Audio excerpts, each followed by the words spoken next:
G'day, Lukey. Hey, Dr. John. It's a great show today. I just was wondering actually how many people, or it's interesting that we could go over a tiny bit of cell rejuvenation itself. And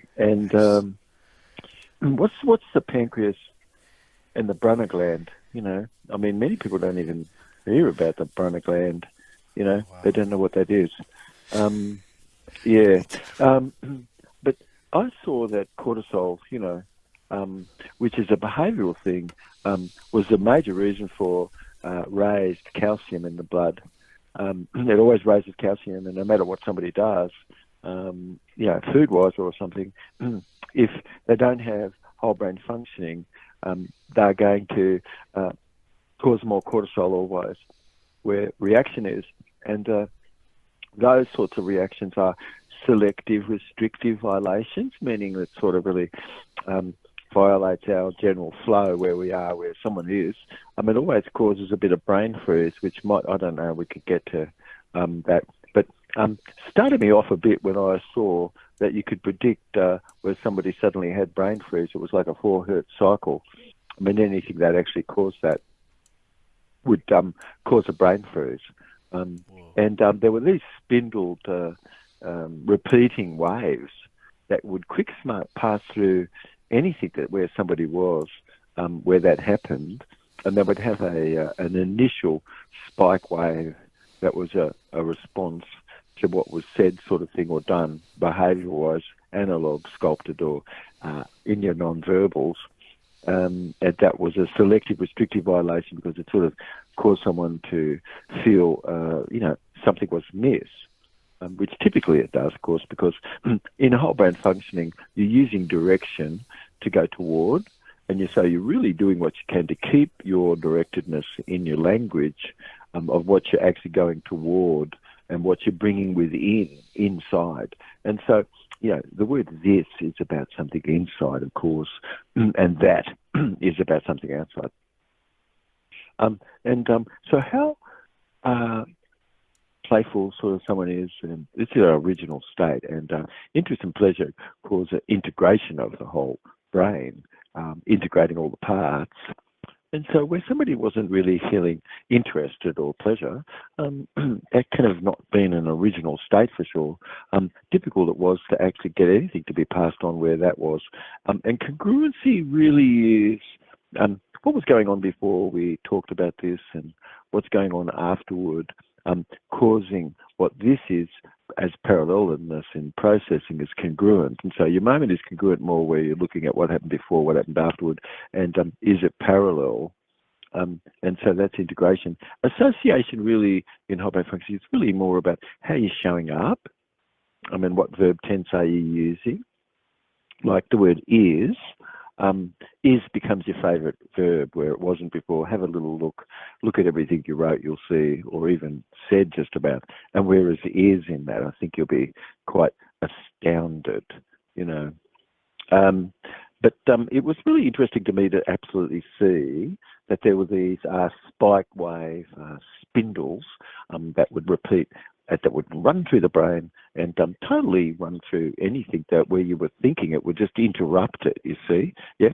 And before it happened, you'd see this like little 4 hertz cycle go, and bam, there you go. Somebody's having brain freeze sort of thing. Where that's happened to you, it is because some pattern isn't existed that could have reframed whatever that prejudice was. So you've learned how to respond more effectively, let's say. But otherwise also too, you really focus on what you do, what you say, because you want to have rapport where people are, because it's really where you've got money in the bank, the opportunity appears, doesn't it? Yes, it does. And the average person sort of really might need a strategy to break through, don't they? Yes? Like firewalking, I would use firewalking, and I would have people use this kind of as a breakthrough experience. And so you're walking through things you fear, like base jumping, skydiving, and things that such like this really takes a little bit for you to all of a sudden just jump out of the airplane, doesn't it? To do something that's like this, you see. And you could imagine this. Very good. because the mind can conceive new possibility as you go through the movement experience, and you wire in a new movement experience. Movement happens to be the broadest pathway for programming change. And the moment that you actually cotton on to what this is and you start the movement experience, like for instance, have you ever listened and sort of figured out actually what the stress note is, where someone is themselves? You know, that stress note is pretty much a note that they're actually always operating from. And where someone's relaxed, of course, you know, you're really going to get mostly in the note of G, because somebody's chakras are all opened all the way up through to their head. Carefully, of course, listening, you can hear where a voice is coming from. And if it's coming from the belly, of course, or and it's slightly rolled, slightly slurred, you know, somebody's really way more relaxed, aren't they? And that's actually how you feel too. And then what happens when somebody would have used the opposite of that and they used clipped sort of language? If you don't do this, you're going to get in trouble. That's sort of an example of clipped language. Coming from the adversive amygdala tegmentum complex, which really is about rage.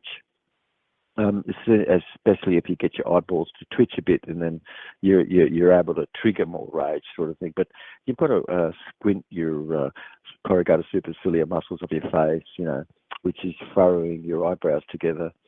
You've got to bring the press the orbital muscle of the mouth down, you know, upon each other, and so you're pressing your lips more together. And you've got to kind of grimace and pull the lips down just slightly, you know. If you push the bottom lip out, it's sort of like a pouty type of a thing. And these things assist to cause you to get into the right brain state, you know, if it was rage, let's say.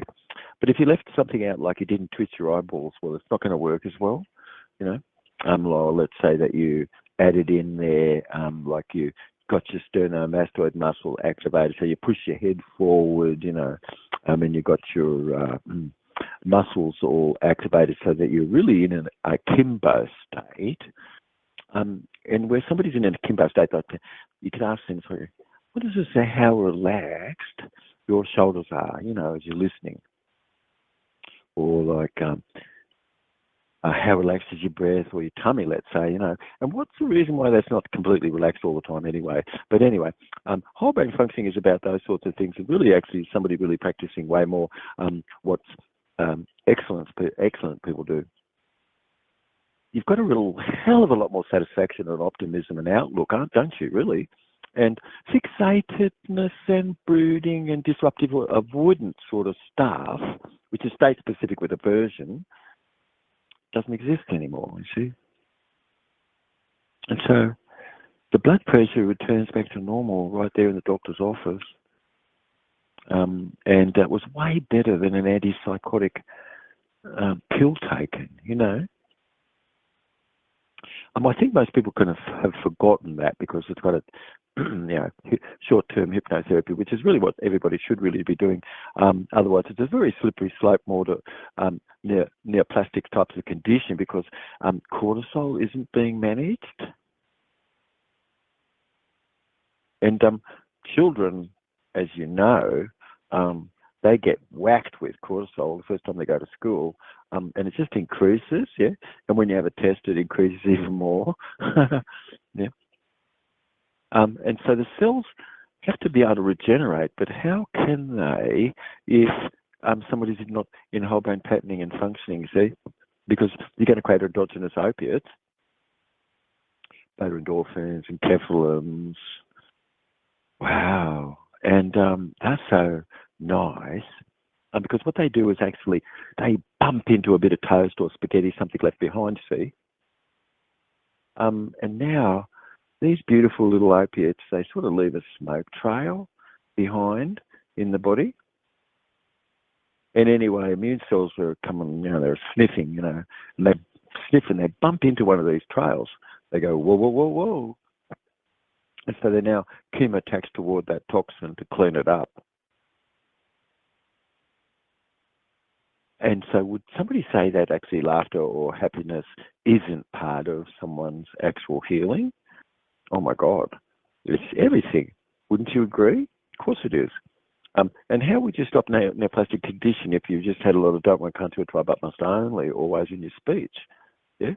Always starting out with a muscle which began, or the activity which was a flexor muscle and not an extensor muscle, a muscle that pulled you in versus holding you up against Earth's gravitational pull.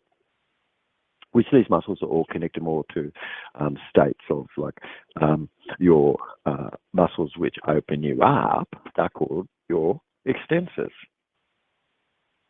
When you go to stand up, you open your limbs, you open, things, yes? It's connected more to pleasure. It's connected more to interest.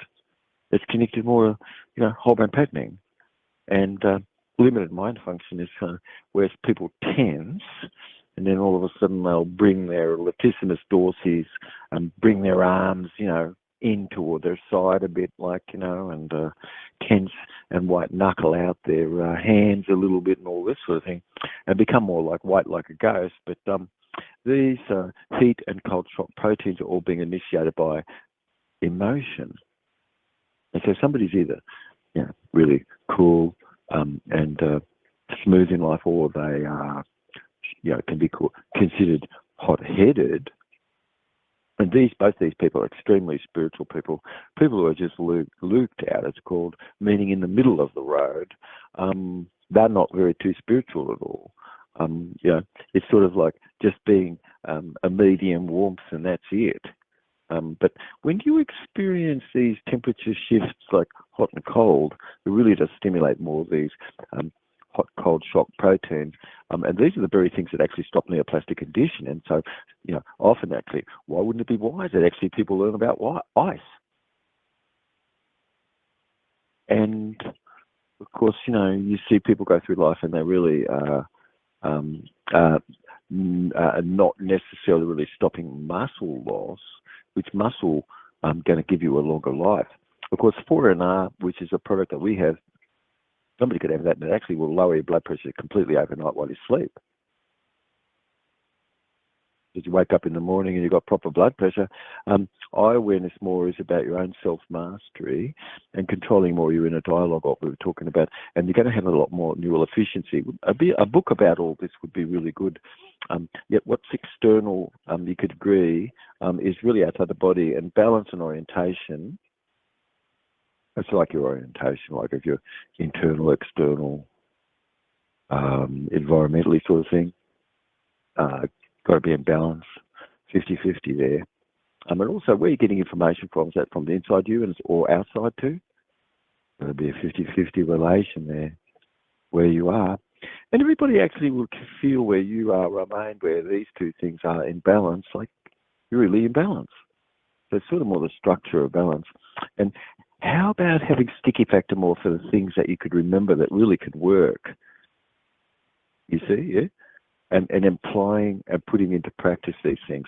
But I can have said, stop all the don't want, can't do, try, but must only for at least 1 year, and until you learn how to frame things positively and throw them back in again. People go, what?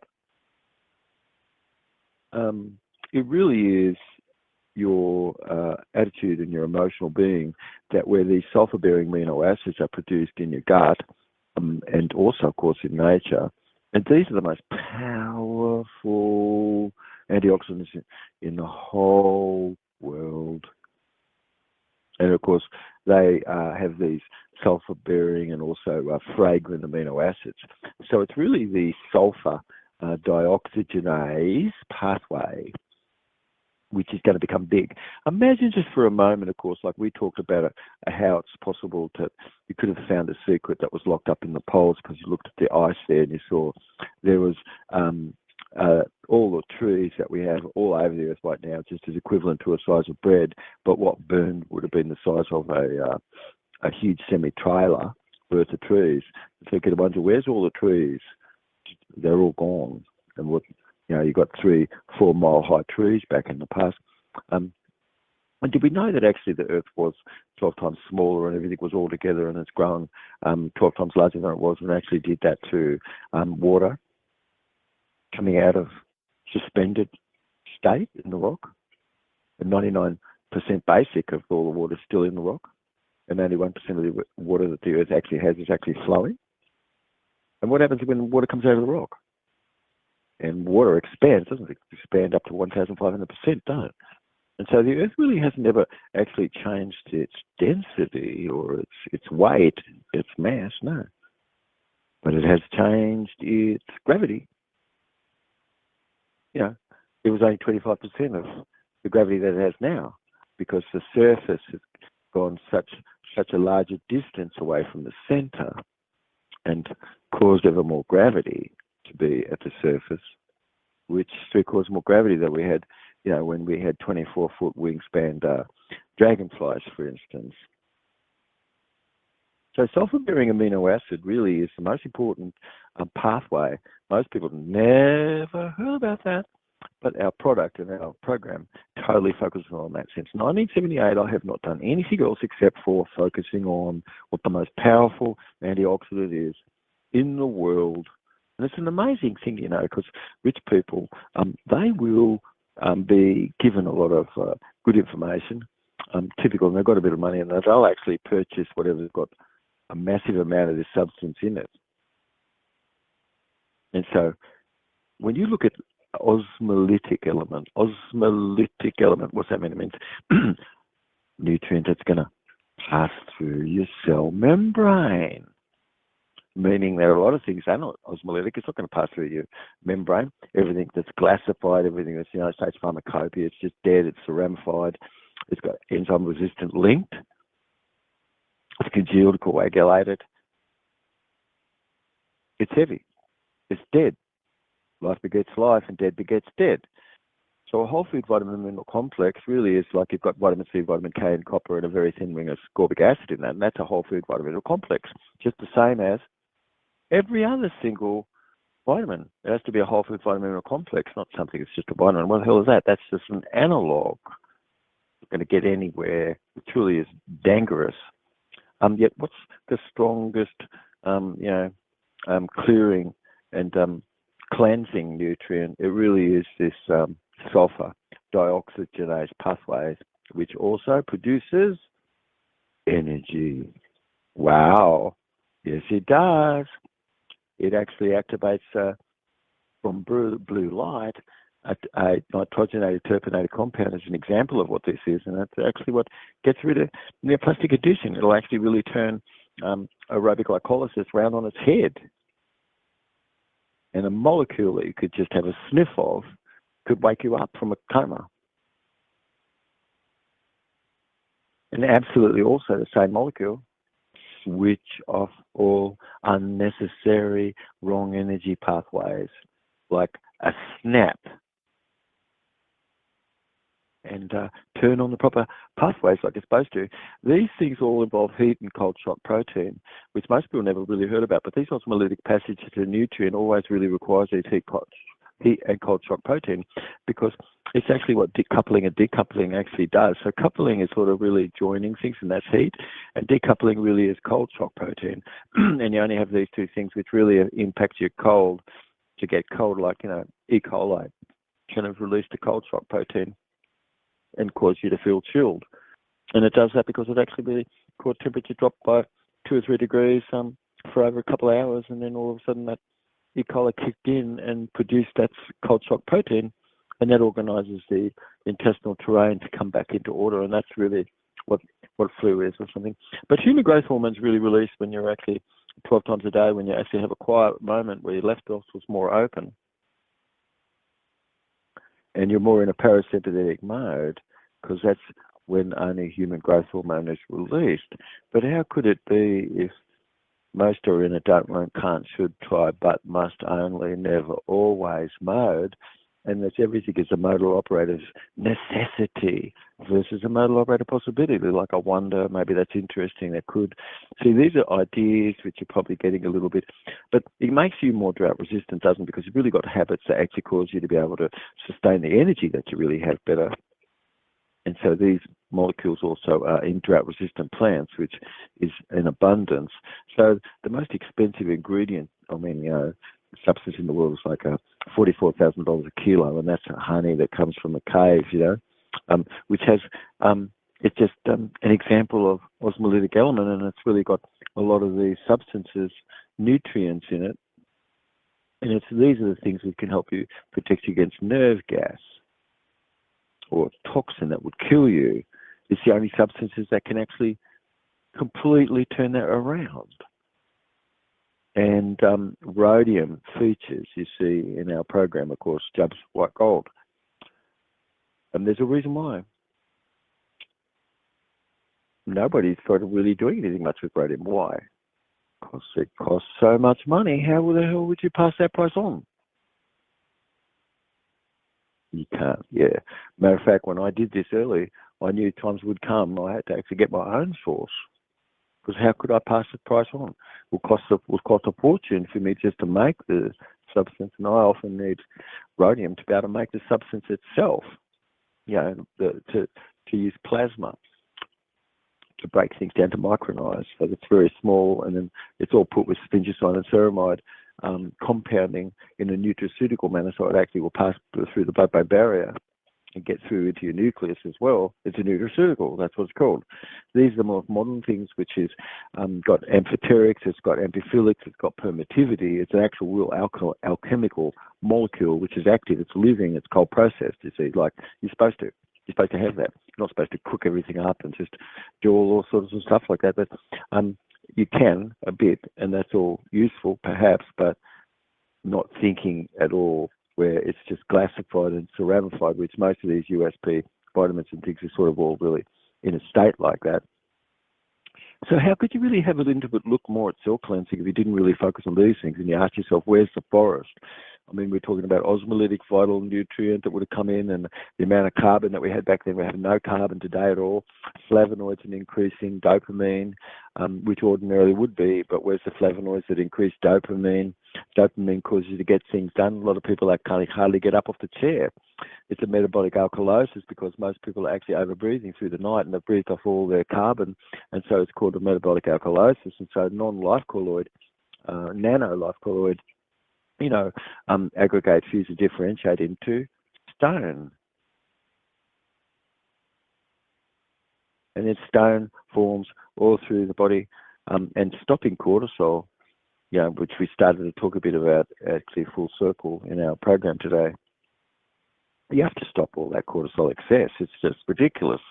How come nobody's ever talked about that? See? Because it's the sacred cow. And don't you need war to make money? So why would you want to tell people how to be more peaceful in their own selves? Clearing up, these blood disorders, you see, and dissolving silent inflammation. It's really how blood is formed, and not in the long bone whatsoever, but in the intestinal tract, in the large cell lamina propria, and also in the lung submucosa. From a process called aggregation, fusion, and differentiation, nitrogen is compounded by the intestinal tract, but all the gases and everything which makes your liquid crystal organ, which is your blood, is absorbed and digested through your lung. And because protein is just water and a gas, it's broken down to just gas and water and breathed off. And so the excess phosphate, not supposed to have it. All that phosphate causes stone and neoplasm and is subject to a loss of your tight junction fit where you are between the cells, and then a lot of escaped stuff goes on and causes people havoc because they don't really have the means to be able to break that down nor make neurotransmitter, and so people become a bit crazy, you see. And that's behind all craziness. Rooting calcium, that's all of that. That's based on stone formation and calcium phosphate, calcium carbonate, uric acid, and acetic acid.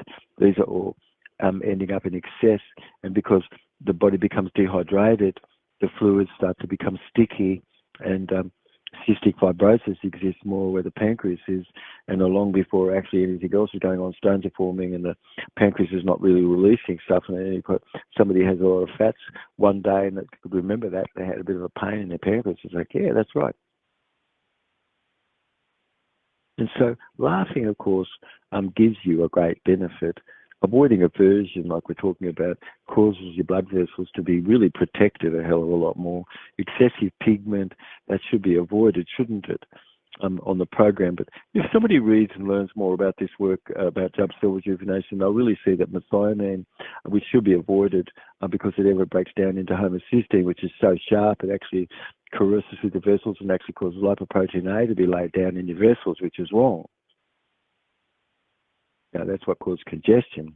And so just stop the high methionine diet, move more toward live food, learn what that is, get rid of all the high cortisol, which would have always ever made high calcium.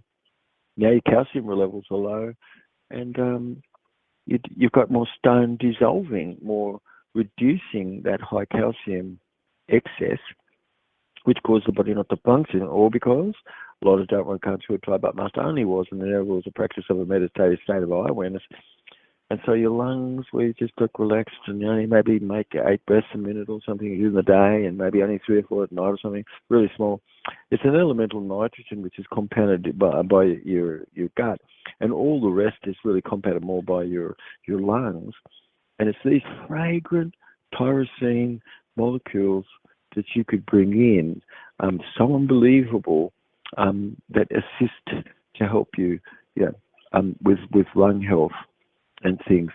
And tyrosinase and tyrosine feature big in our program, and rhodium does too.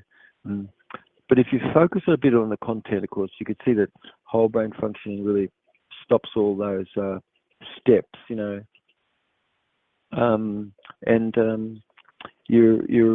you've got formula which is triggering more quorum sensing that you could bring in.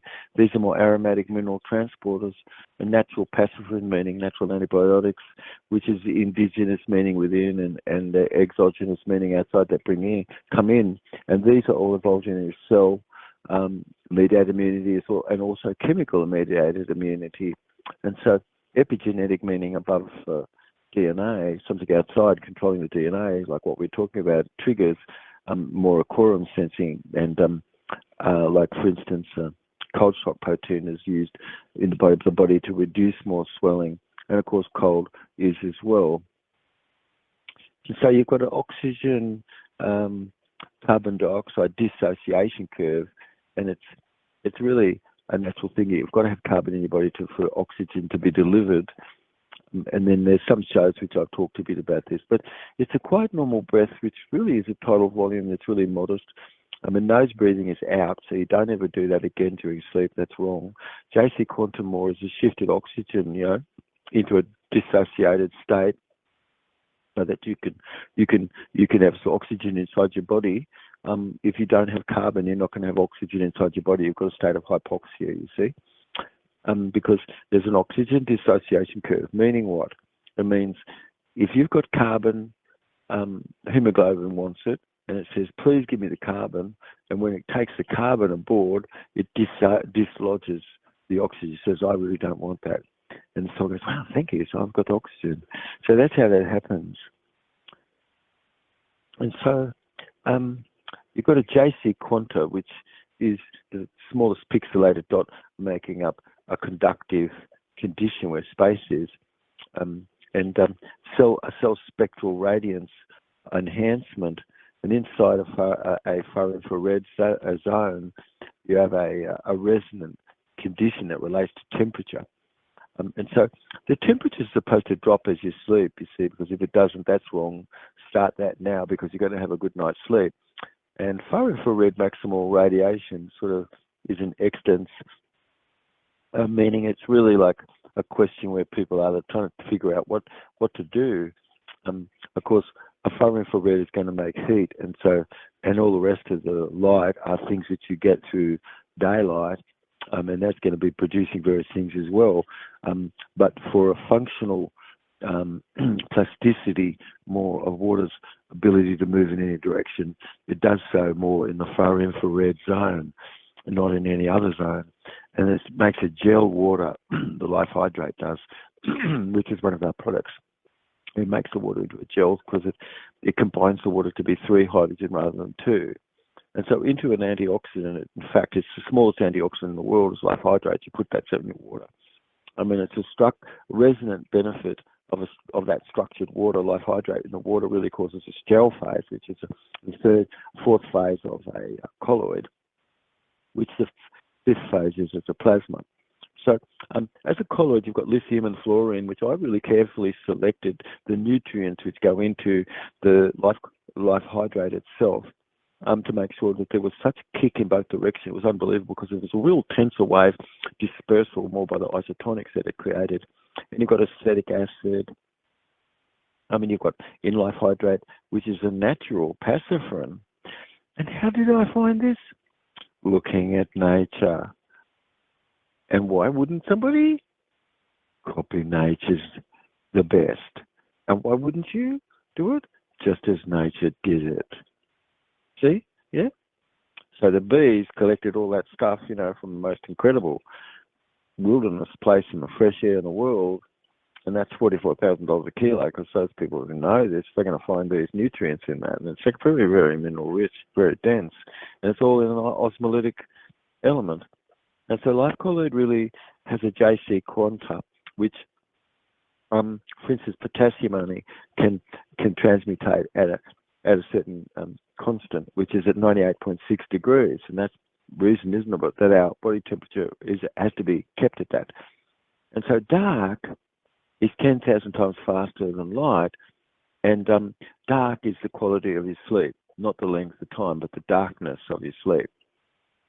And the mitochondrial structure really tap energy on demand, and Jubb's formulas really help concentrate this osmolytic element, and your pancreas and Brunner glands start to actually function again because you've got really osmoregulation more. And so sensory fibers, it's really reacting to hot, cold protein, and hot shock triggers all this inward signal, and you've got your hot and cold protein, which really is maintaining a proper turgor, like a pressure on the membrane and inside the cell, so it's not shriveled up or so expanded out that it's not going to work proper. And so you've got a north negative field, which is subatmospheric, of course, and you've got thermoregulatory types of physiological strain. And so a condition causes things to be drawn outside the cells, sort of like waste. Yes, good. And what would happen if you didn't have that subatmospheric pressure on the outside of the cell? It's not going to work. So thermoregulatory physiological strain, where you actually heat the body, you use far infrared, you use icing, you use hot, cold, and cleansing, and you're really increasing your psychosomatic sort of threshold. And it's this life colloid alchemy, which it makes up all the cells of your body.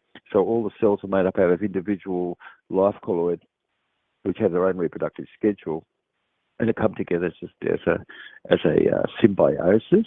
Symbiosis means mutual lived assistedness, and this describes nature, not Darwinism, which is stupid. No, it does not speak to anything except a bit of a devil in you, and put out there because of it, just like Louis, that was all about past your eyes. Just pull the wool over your eyes so that you'd cook the truth, because there was not a single flask that didn't become turbid. And so how long has that lie been? How long has Louis Pasteur's lie been? And does anybody know Louis Pasteur lied? And Duchamp was the man you want to listen to back in the day. Rejuvenation really requires coupling and decoupling protein, which is found in our formula, and digesting neoplasm really is via cellular enzymes, and monophasic cycle, which means only eat once a day, because that's it. Somatotyping shows you that you're a monophasic person, not triphasic or diphasic. So it triggers cell cleansing when you're monophasic, and Jubb's secret ingredient really is these aromatic amino acids, like is found in these blood-borne inhibitors, you see, in the blood. It blocks and stops the expression of double spore from migrating or transmutating themselves into a mold, fungus, or yeast, or a dysbiotic sort of bacteria, and only keeping it in a healthy zone. So the lung is really the primary organ of detoxification. It's transmutation by life colloid diversity, really, and anabolic steroid more is necessary, for you to be able to have proper iron uptake. And the life colloid is going to give you the substances that you need, to be able to have really good uptake of nutrients and be able to absorb and make blood. And so fever, of course, as we talked about, induces a useful condition of life colloid spore. You've got endogenous and exogenous pyrogens. We've been talking a bit about heat molecules that cause heat and cold. That cause cold. You've got blue light that activates a red light. It's activated by a red light, meaning the red light comes on, phase conjugates with red, lets the blue in, and blue activates these nitrogenated terpinated compounds and flavins, and they continuously are releasing a stream of energy. And so how do you get rid of plastic out of the body? You've got to sweat it out. You've got to bring these class radiative element in, which is in Joe's program, and the body can start to clear away and detox all that plastic, which otherwise is going to be a bit of an endocrine disruptor. But cell rejuvenation really is assisting sort of the magnetic condition of your whole body, and it's really made up out of magneton and the JC quanta. And so gaining a greater magnetic threshold, that's what you really should be doing. And it's a hot-cold training, which is really expanding your oxygen uptake and your max. So what would happen in the heat if you could sweat 3 litres when somebody only could sweat 1 litre?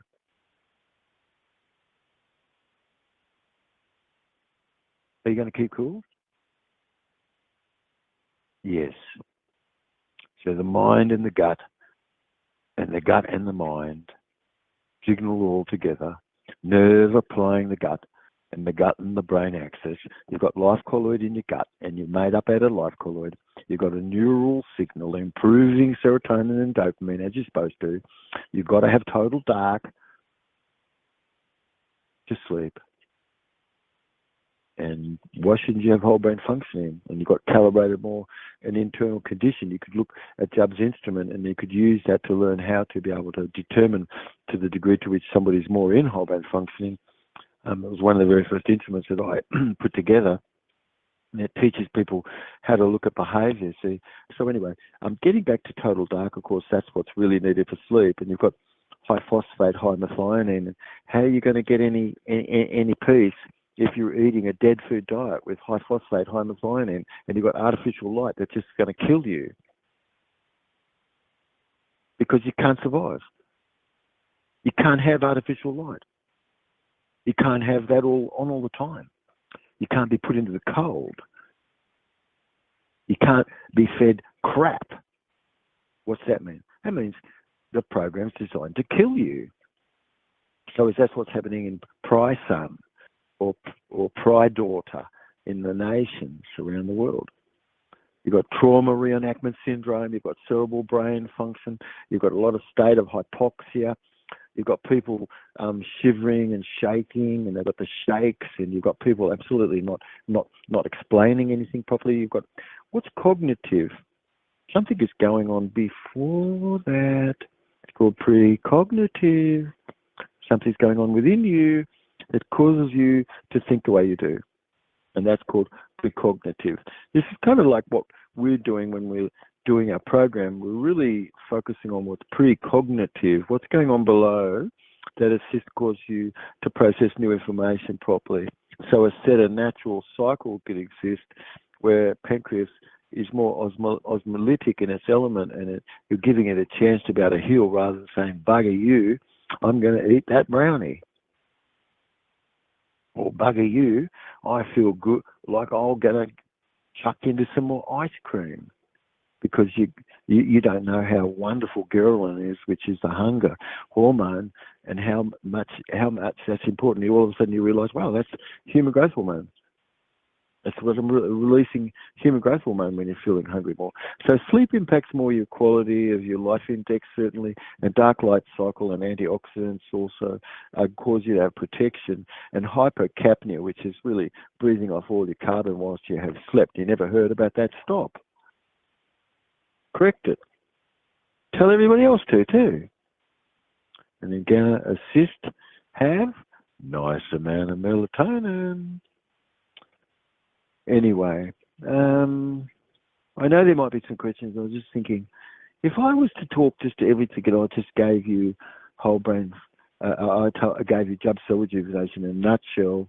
Of course, you'd hear about whole brain functioning, like you have. You'd hear about neoplasm and how all conditions really is neoplasm.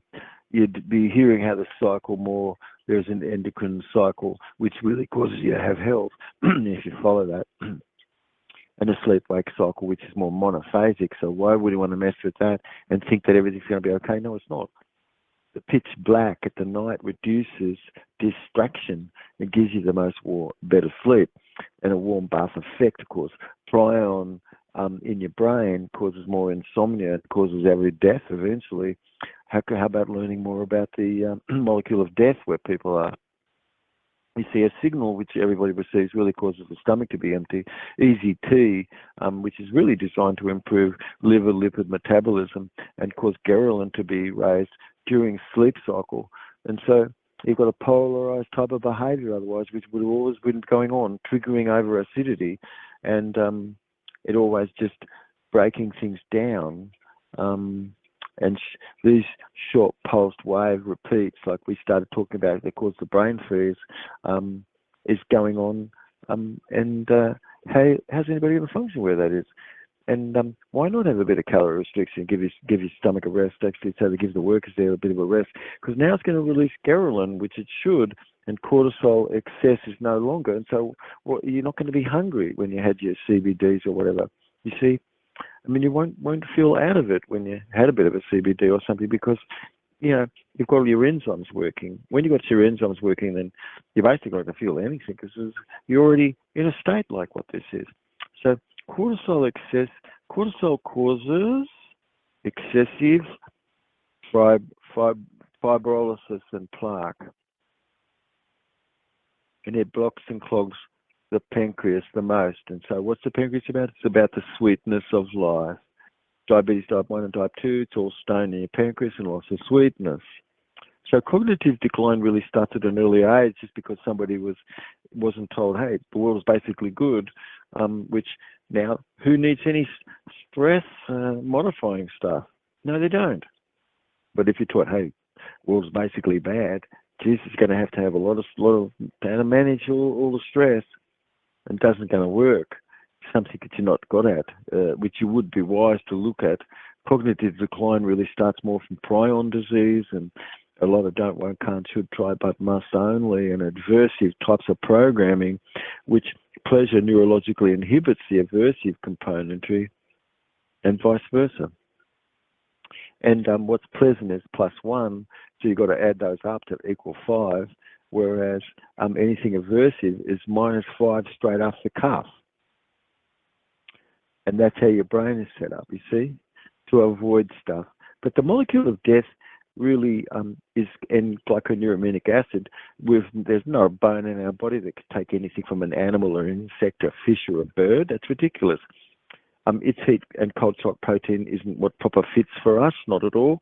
It's thermoregulation and where that is, and we've never evolved to have any of that in our cells in the manner because there's toxin with it and triggering non-ecological life colloid.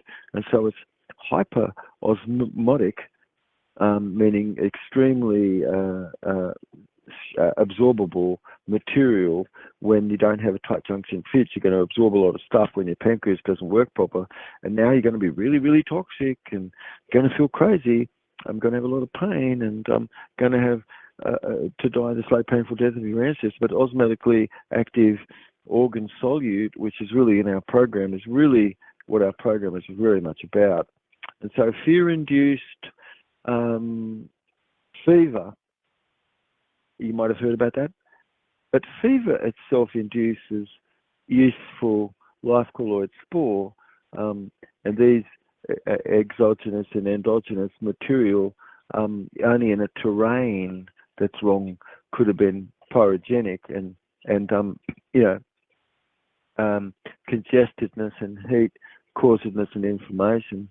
Blue light actually activates these molecules, and red light phase conjugates, which red lets the blue in. And so how the body can detox from plastic, you really got to sweat that stuff out. You've got to have clathrative element that can combine with the plastics and push it to where the sweat gland is so you can clear it out. You've got cell rejuvenation assisting more build up a magnetic threshold, and it's really made up out of magneton and the JC quanta, and gaining a greater magnetic threshold. Hot cold training really expands your oxygen uptake, like we said. Your mind and your gut, and your gut, the mind, and signaling of nerve and gut brain axis happens like it's supposed to when you have a fitness. So life colloid and neural signaling is really improved. You've got serotonin and dopamine. These are so important, mate. Blood is a liquid crystal osmolyte, and loose, greasy, difficult to flush stool shows that your pancreas is not functioning properly. You've got an enhanced osmolytics in the program that what we have. It may be 2,000 years into a future. We've got the most concentrated substances that you could find that assist to turn these things around, and it's all done in osmolytics, like I said, and micronized, and will be absorbed just across your tongue. And so it's really osmolytic diffusion across the membrane and osmolytic substance like ubiquitin molecule that we have in our program, and potassium, which you could bring in, and it keeps all good where the blood is at a temperature of 98.6 degrees. So formula really stops abnormal blood clotting and far infrared addedness into things where the radiation really is of a resonance to assist help cause cleansing the most. And all disease really is a neoplasm. So going over it and just finishing up things, I'd say, cold shock and heat shock protein really cause you a synthesis and a degradation of protein to clear stuff away and build things back up, and to wake up the neuron again. You see, you could be switching back on vital cell response and applying heat and cold shock protein. You've got this N-acetylneurominic acid, which is your primary body surfactant, vitamin L or life hydrate, which is a product that we have, which lowers the surface tension immediately, causing you to really clear away and prevent all the hyperlipidemia and inflammation of the liver and body, which is like fats not broken down properly. And the Harderian gland all gets kicked off, and your cold shock protein really starts to function. You've got job cell rejuvenation, which really restores melatonin, and it's very hypothermic, really. It really is because your temperature is slowly dropping whilst you sleep at night. And it's very important because as an antioxidant, it actually assists to break a lot of material down and everything. Anyway, that might be just a bit of a stint for the day, mate. What might there be some questions a little, perhaps? Oh, thank you so much, David. You really saved my life again. Tonight I was so hungry, and then when you messaged me and you talked about the Brunner gland, it reminded me of the metaphor that you said with the two hands washing each other, of the intestine healing itself. So all I did was just have a little honey when I came home, and it held me over till we got on the phone. So now I'll be able to. Oh yeah, it's so good because actually, like, I might have a tea, and how wonderful it is to have a little teaspoon of honey here, there, a little bit. How beautiful it is just to manage things like this. We'll have some salt, ocean wind evaporated salt and things. And how much energy does anybody need if you don't have any limited mind function and things are flowing and you just empty itself? And how much energy does somebody ever need really where they've got endogenous opium? It's really increasing people's ability to be able to laugh like the 4NR does, you see, yeah? Yeah, you see, it's just it's a joy, isn't it? Hey, yes, it is. Mm. You're the best. Mm. I do have a question from Mary. Yeah. I believe she's, I'm gonna say, on the Isle of Man. Mm. She was responding to what you said about hydroxyapatite, and she said she looked into the formulas, and a lot of them are made from crushed up egg, egg, and she was wondering Yeah. if she did something like with lemon juice. I forgot what the formula she said, but I just figured I'd ask you. Okay. Well, see, if you have calcium ions, and you're bringing calcium in, and you have a very nice South positive substance as well, like citric acid and malic acid, and you may got some acetic acid and things like this. You've got the very substances that your body needs to be able to produce calcium appetite. I mean, the body always will produce that calcium appetite if you don't have cortisol. Now, if you have cortisol, it's always going to be an excessive amount. And so after that, now saturation is not working and all kinds of conditions start to function not properly because you 10,000 to 1 stronger calcium is on the outside than calcium is on the inside of the cell. There is no other mineral that is more disparate in um, its difference, its differential between itself. So phosphate in our body and calcium combining, and other acid does combine with calcium as well to make stone, and these are the things which actually help. So somebody could over time maybe have lost their teeth, but not have ever have an infection basically. Um, mm, and so, where dentistry is, they kind of destroyed the teeth a lot. They could have done a lot of things which really would have never make it through because it made much more surface areas where things could collect where it would unusually be. They took a lot of enamel away. And so what could somebody do where that went on where their life is? Dentists can have ruined the person's teeth. And today, there's ways for someone to learn what you could do to have something like an implant, perhaps, to help where something is much better than a lot of things, and it's more blunt. Not goes much, doesn't have to. It fuses with the bone, and it's a very good option today, made out of zirconium. Oh, wow. That's But if amazing. toothpaste and things is made more like where this is, which it will in eventualness, calcium at the moment, where's all the calcium coming from?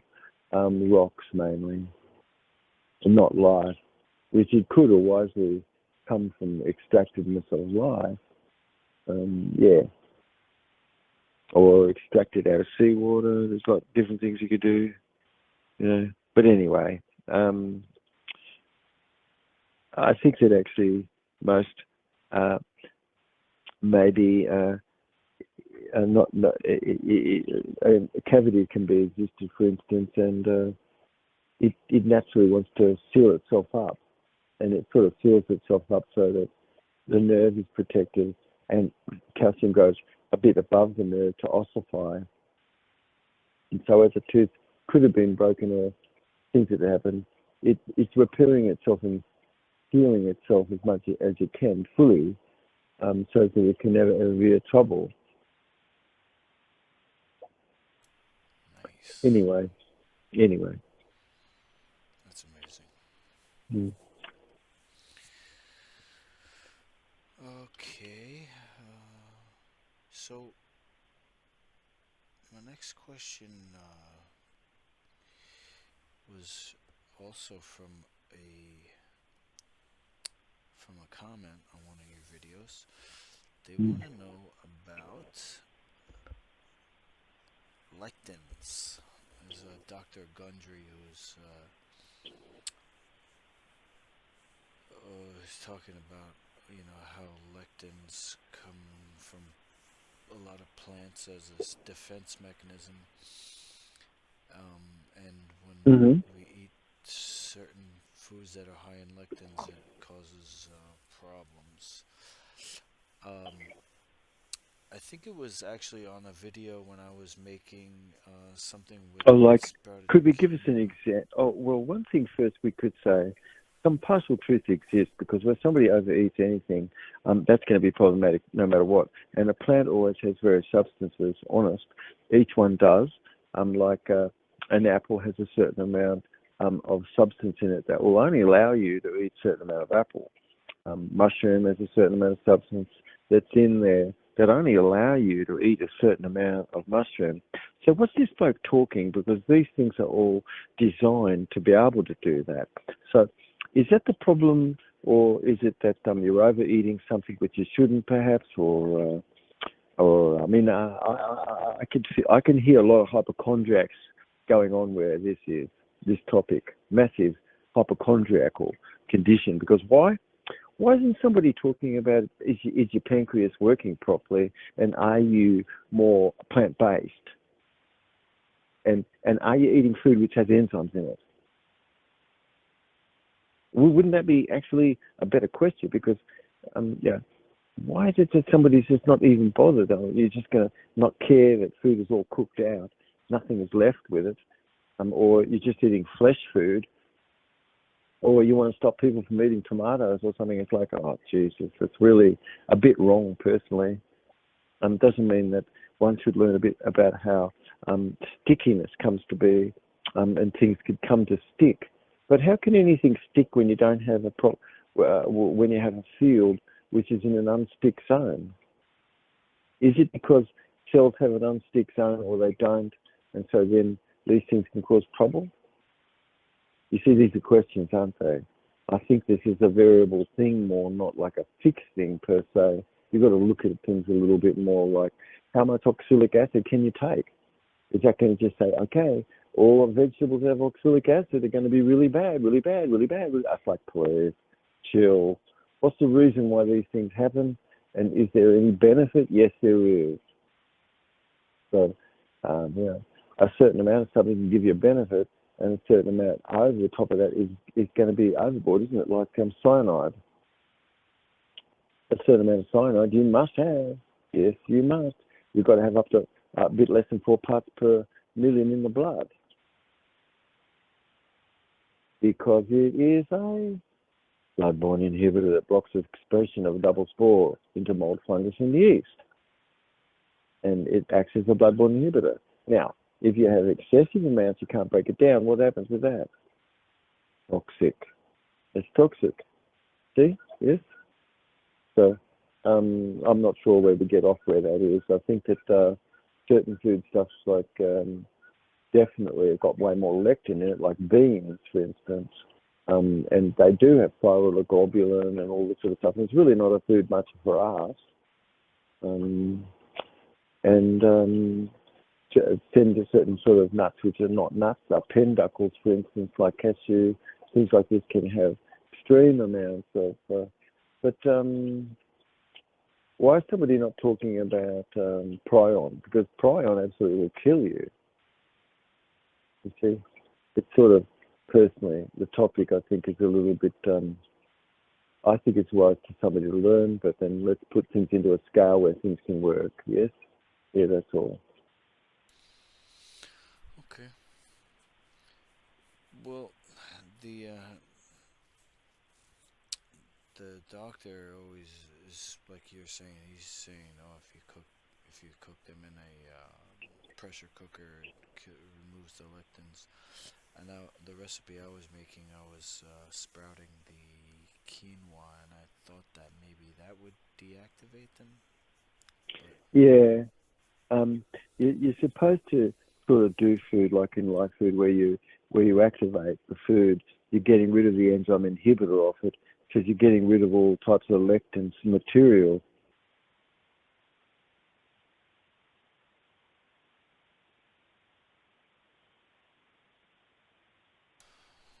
okay, I guess I just have one more question. It's something I always wondered. And I noticed it in myself too. I guess it has to do with my pancreas because when I speak, I can see the upper left lip doesn't move as much as the other lips, and I noticed that also in some other people when they speak, like different parts of the lip doesn't like open or move. Is that a form of tardive dyskinesia? Um, well, tardive dyskinesia is where more a movement exists that kind of there shouldn't be, and it's an unwanted movement. So tardive conditions are more sort of unwanted movements, like somebody sort of has a little jerk or they have a twitch, Oh, and yeah, it's like when you go to sleep, or you might have a twitch or a jerk. Yeah, it's like a tardive jerk, and so um, um, drugs can definitely cause tardive dyskinesia, massive, all sorts of pharmaceutical drugs, especially mind-altering drugs. We've got more tardive dyskinesia than we could ever think of because of these drugs. All right, very serious neurotoxins. Once you look into what that is, actually, yeah. Oh, but what the question was, is it still we get to the bottom of the question yet, mate, or something? oh yeah, sorry. Mm. So it was just I was wondering I guess it has to do with the face reading because when I'm Mm-hmm. looking at Yeah. myself speak, it looks, I guess it's the area of the pancreas, the upper left lip, where it doesn't move as Okay. much when I'm Yes. Okay. All right. Yeah. So in fact, it is true that where Asperger's syndrome is, lesion always is found in the intestine, and was when somebody was a child. It caused conditions of a child not having ease of ability to see their mother or their father's face.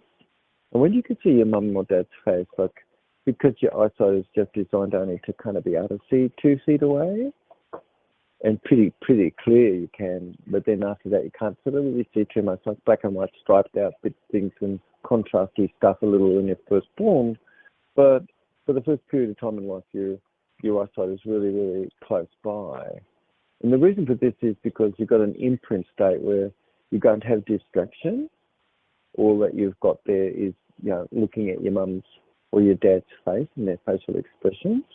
But if you were fed formula that just kicked you around, you didn't have anything much, and you got celiac and you had inflammation and things like this, and food stuff came in and they caused excitotoxic nerve damage, and 90% of sometimes the nerve in the hippocampus and other places just get knocked out, and including the mirror motor neuron, which impacts people's capacity to not have visual ability to socialize or be able to pick up the feelings of others, because it's an area of the brain which really enables you to be able to do this. But if somebody's in an adverse state, they're not going to get into the frontal cortex where you're able to actually have any compassion to know what anyone else really feels. Let's see. Can you ask the question again so I could stay orientated a bit? Oh, definitely, definitely. Uh, so I'm looking at videos when I'm speaking, and it looks like there's Got it. almost like a paralysis on Yes, my it lip. is. Yes.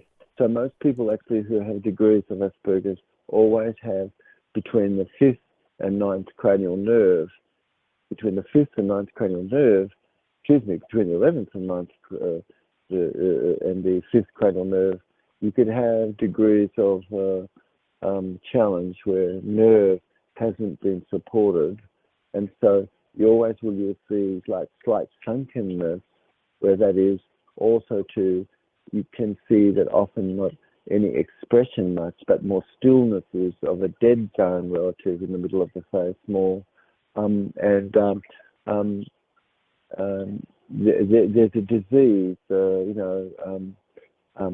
which is called Willy Prater's disease, and it's really like you could look at the physiognomy and you can tell the degree to which somebody could have sort of symptoms a little bit like this. But it does affect both your speech and the ability to articulate, and all kinds of things could have gone on because of the congestion and excitotoxic compounds that was brought in through the milk, like high glutamate count and these sorts of things, cause excitotoxic types of conditions. And cause brain cells to go through the process of apoptosis and no longer quite be there, but excitotoxic types of conditions causing cell death as well. So our blood-brain barrier is supposed to protect the all these areas, but close by where the blood-brain barrier is missing some, it doesn't have its proper tight junction heat, and albumin, which is supposed to really be so fine, in fact, actually, that only one platelet out of 120 particles itself that could actually pass through the blood-brain barrier to actually can get into your brain, be small enough, and so it's acceptable. And where the blood-brain barrier wasn't really kept as children, especially boys, where testosterone wasn't testosterone is, their brain hasn't developed until they're 18 months of age, and the mirror motor neuron is still growing, and so it's very vulnerable. And so we see a lot of boys, massive injuries from these non-ecological types of treatment approaches, which has never been ever about actually saving anyone's life whatsoever. It's a money maker.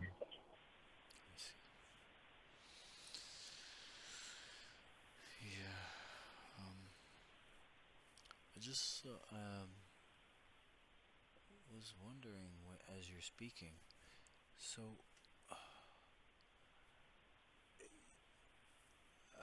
I know you have always been so